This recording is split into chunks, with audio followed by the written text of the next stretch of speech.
सुप्रभात, good morning to all of you. स्वागत है आप सभी का आपके अपने यूट्यूब चैनल MS10 एजुकेशन में। तो आइए आज हम लोग शुरू करते हैं क्लास 12 भौतिक विज्ञान कैपेसिटेंस ऑफ कैपेसिटर। संधारित्र की धारिता हम लोगों को पढ़नी है और संधारित्र की धारिता में हम लोगों ने काफ़ी चीज़ों को कवर किया था पिछले वीडियो में। तो आइए आज का हम लोगों का जो टॉपिक है कि समांतर प्लेट संधारित्र की धारिता यदि उसके बीच कोई आंशिक परावैद्युतांक पदार्थ का कोई प्लेट रखा गया हो। सपोज यदि हम मान लें समांतर प्लेट संधारित्र में हम लोगों ने पढ़ा था कि समांतर प्लेट संधारित्र किसे कहते हैं। तो समांतर प्लेट संधारित्र एक ऐसी युक्ति होती है जिसमें दो समानांतर प्लेटें परस्पर कुछ दूरी पर स्थित होती है, यानी कि धातु की दो प्लेटें, ये पहली प्लेट हो गई और यह हो गई धातु की दूसरी प्लेट। ध्यान देंगे तो इन धातु के दोनों प्लेटों में से अगर पहली प्लेट को, ये जो पहली प्लेट है, अगर इस पहली प्लेट को अगर हम प्लस क्यू आवेश दे दें, प्लस क्यू आवेश दे दें इसको, ये हमने प्लस क्यू आवेश दे दिया, और ये जो दूसरी प्लेट है इस दूसरी प्लेट को पृथ्वी से जोड़ दें, यानी कि ये दूसरी प्लेट है इसको हमने पृथ्वी से जोड़ दिया। ठीक है, ये आपकी पृथ्वी हो गई, हमने पृथ्वी से जोड़ दिया। और जैसे इसको प्लस क्यू आवेश पहली प्लेट को देते हैं, पहली प्लेट का नाम अगर x है और दूसरी का y है, तो पहली प्लेट पे जैसे ही प्लस क्यू आवेश देंगे तो इस पर एक समान रूप से ये प्लस क्यू आवेश जो है वितरित हो जाएगा। ध्यान देना है। और इसके कारण इस दूसरी प्लेट पर उतने ही ऋण आवेश, जब इसको पृथ्वी से जोड़े हैं तो इस पर प्रेरित होकर के आ जाएंगे, यानी कि इस पर उतने ही एक समान रूप से ऋण आवेश वितरित हो जाएंगे। ठीक है, तो ये तो समांतर प्लेट संधारित्र था। और अगर इन प्लेटों के बीच की दूरी को अगर हम मान लें कि ये दूरी कितनी है, तो स्मॉल डी है सपोज। तो अब हम लोग को जो पढ़ना है कि समांतर प्लेट संधारित्र की धारिता जबकि प्लेटों के बीच आंशिक रूप से परावैद्युतांक भरा हो, तो अगर हम मान लें कि इन दोनों प्लेटों के बीच में टी मोटाई का, यानी कि इन दोनों प्लेटों के बीच में ये कुछ एक प्लेट है और इस प्लेट की मोटाई अगर हम मान लें कि इसकी जो मोटाई है स्मॉल टी है सपोज, और इसका परावैद्युतांक कितना है, तो के है, यानी कि इसके अंदर एक के परावैद्युतांक की एक प्लेट हम अगर इसके अंदर रख देते हैं, इस प्लेट को अगर हम ऐसे हाइचिंग कर दे रहे हैं, यानी कि समझिएगा ये हमने इसके अंदर एक प्लेट रख दिया, परावैद्युतांक के परावैद्युतांक की एक प्लेट हमने रख दिया। तो ध्यान दीजिए ये टोटल दूरी तो डी थी, तो अब इन जहां पर प्लेट नहीं रखी गई है परावैद्युतांक की, यानी कि इसमें और इसमें जो वैद्युत क्षेत्र की तीव्रता होगी यह एक प्रकार की होगी, अर्थात इसको हम E1 कहेंगे। तो E1 इसमें भी होगा तो ये भी E1 होगा। लेकिन इसके अंदर जब परावैद्युतांक पदार्थ कोई भर देंगे तो उसकी वैद्युत क्षेत्र की तीव्रता उसकी चेंज होगी, क्योंकि उसमें परावैद्युतांक के आ जाएगा। और E बराबर 1/4πε0 के क्यू अपन आर स्क्वायर जो होता है, तो के नीचे आ जाएगा, तो इसीलिए इसका वैद्युत क्षेत्र की तीव्रता अलग होगी और इसका अलग होगा, तो इसको हम E2 से दर्शा लें। ठीक ना, तो इसमें वैद्युत क्षेत्र की तीव्रता E1 और इस परावैद्युतांक के लिए E2 हो जाएगी। ठीक, तो इसी चीज को हम लोग को काउंट करना है कि इसके लिए सूत्र क्या बनेगा। तो यदि हम इसको मान लें कि माना समांतर प्लेट संधारित्र, समांतर प्लेट संधारित्र जिसके प्लेटों के बीच की दूरी, बाकी सारी चीजें तो जानते हैं, दूरी स्मॉल डी है, जिसमें टी मोटाई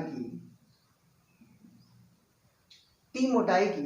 कोई परावैद्युतांक पदार्थ की है, चाहे टी मोटाई की के परावैद्युतांक वाली प्लेट रखी गई है। जब टी मोटाई वाली जो प्लेट है इसमें रखी गई है, तो अब उस कंडीशन में हम देखेंगे कि इसकी वैल्यू क्या निकलेगी। तो हम जानते हैं चूंकि कि प्लेटों के बीच वैद्युत क्षेत्र की तीव्रता, ये पीछे हम लोग निकाल चुके हैं, यानी कि दो प्लेटों के बीच वैद्युत क्षेत्र की तीव्रता जो निकलेगी वह क्या निकलेगी, E बराबर जो एक सूत्र बनता है, तो E बराबर Q upon A epsilon not, Q upon A epsilon not, या यही जो सूत्र ऐसे भी हम लोग लिखे थे कि E बराबर, चूंकि ये सूत्र जो है E बराबर सिग्मा अपान एप्सिलॉन नॉट से बनता है, और अगर सिग्मा इक्वल टू क्यू अपान ए लिख दें तो यही सूत्र ये बनता है। ठीक है, क्योंकि इस प्लेट की और इस प्लेट का जो ये दोनों प्लेट है, इन दोनों प्लेटों का क्षेत्रफल अगर हम ए मान लें, यानी कि इसका क्षेत्रफल ए है, तो उस रिस्पेक्ट में हम लोग ये सूत्र बना सकते हैं। ठीक ना, तो E बराबर तो इतना सूत्र होता है, तो देखिए अगर E1 निकालेंगे तो E1 बराबर इतना हो जाएगा, और इसी तरीके से के परावैद्युतांक के भीतर वैद्युत क्षेत्र की तीव्रता कितनी होगी, तो ध्यान दीजिए के परावैद्युत युक्त प्लेट के भीतर चाहे अंदर वैद्युत क्षेत्र की तीव्रता E2 बराबर Q अपान, अब चूंकि देखिए इसका परावैद्युतांक क्या है, K है, तो सूत्र तो यही रहेगा, बस इसमें K हो जाएगा, तो यहाँ पर हो जाएगा K A एप्सिलॉन नॉट, ये E2 बराबर हो गया और ये E1 बराबर हो गया। अब देखिए अतः दोनों प्लेटों के बीच का अगर विभवांतर हम काउंट करें कि कितना विभवांतर होगा, तो चलिए इन दोनों प्लेटों के बीच का विभवांतर हम लोग ज्ञात कर लेते हैं। देखिए E1 E2 हमने ज्ञात कर लिया, इसकी वैद्युत क्षेत्र की तीव्रता और इसकी भी वैद्युत क्षेत्र की तीव्रता हो गई। तो अब हमको निकालना है कि इसकी धारिता क्या होगी, तो धारिता बराबर, यानी कि धारिता C बराबर Q बाई V होता है, तो V माने कुल विभव आपको निकालना पड़ेगा। तो कुल विभव निकालने के लिए पहले जहां पर परावैद्युतांक नहीं है इसका विभव निकाल लें, और उसके बाद से इसका विभव निकाल लेंगे तो आपका निकल जाएगा। तो चलिए हम लोग देख लेते हैं आगे, इसमें और बढ़ाते हैं हम लोग। तो अब हम निकाल रहे हैं कि प्लेटों के बीच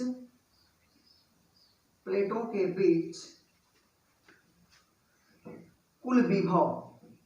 चाहे कुल विभवांतर, दो प्लेटों के बीच है तो विभवांतर निकाल लेंगे। तो प्लेटों के बीच का कुल विभवांतर V बराबर आपका हो जाएगा E1, ध्यान दीजिएगा चूंकि सूत्र हम लोगों का क्या होता है, सूत्र V बराबर चाहे E बराबर जो होता है V बाई डी, अगर दूरी दो प्लेटों के बीच की दूरी D हो तो ये सूत्र होता है।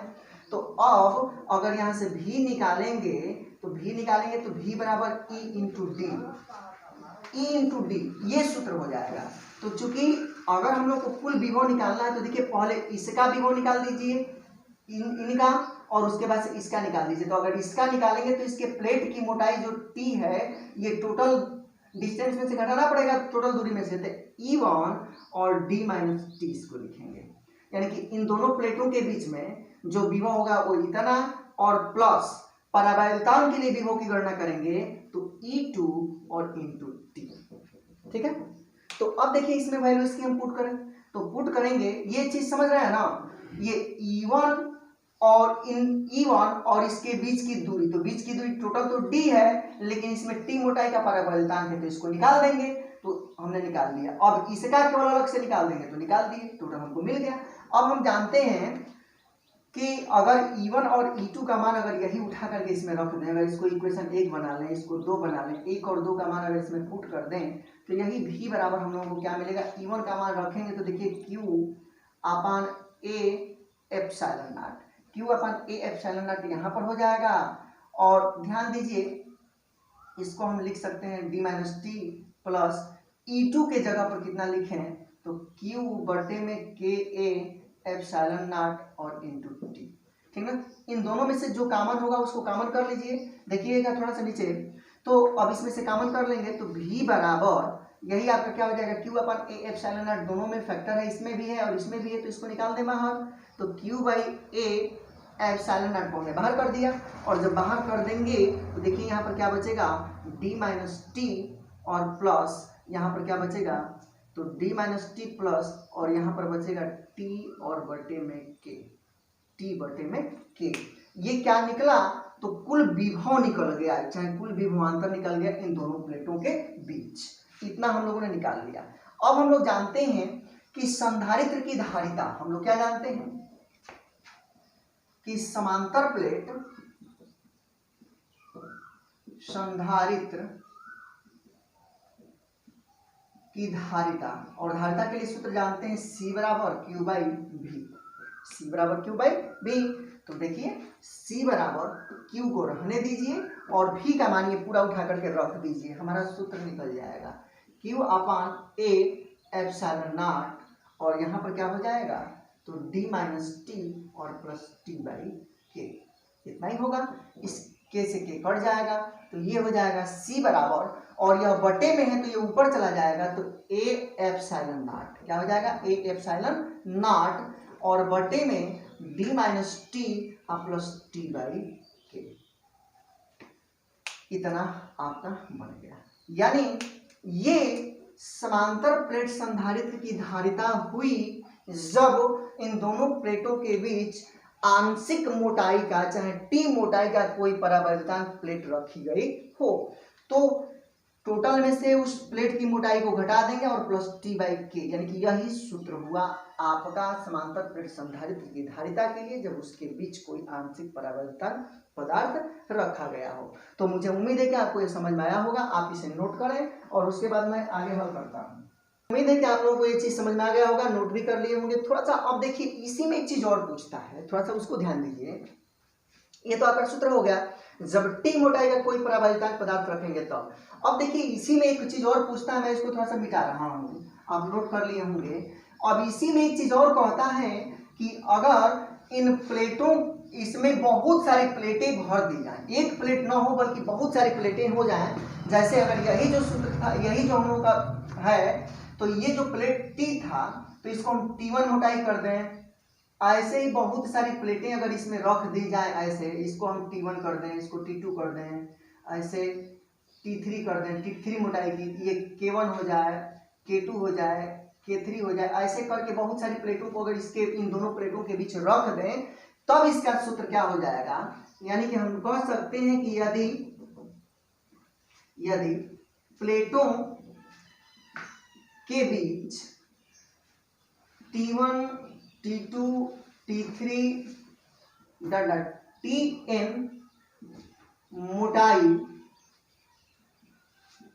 एवं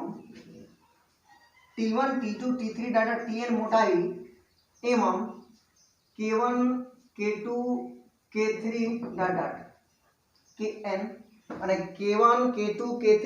Kn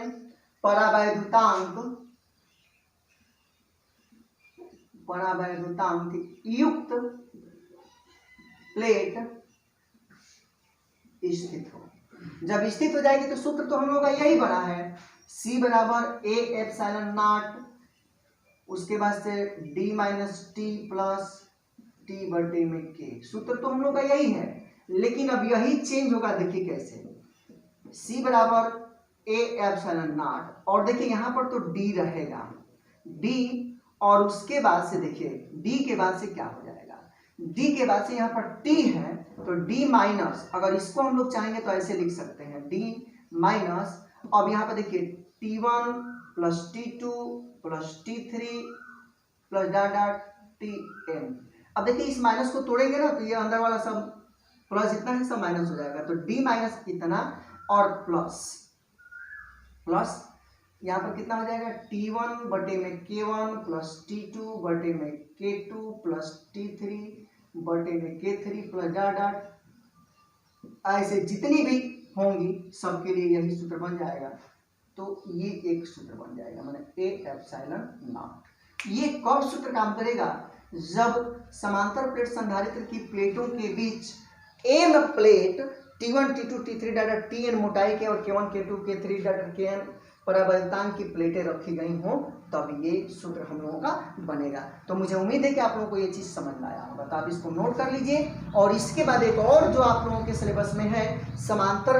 गोलीय प्लेट संधारित्र की धारिता, उसको मैं बता देता हूँ, तो आप इसको पहले नोट करें।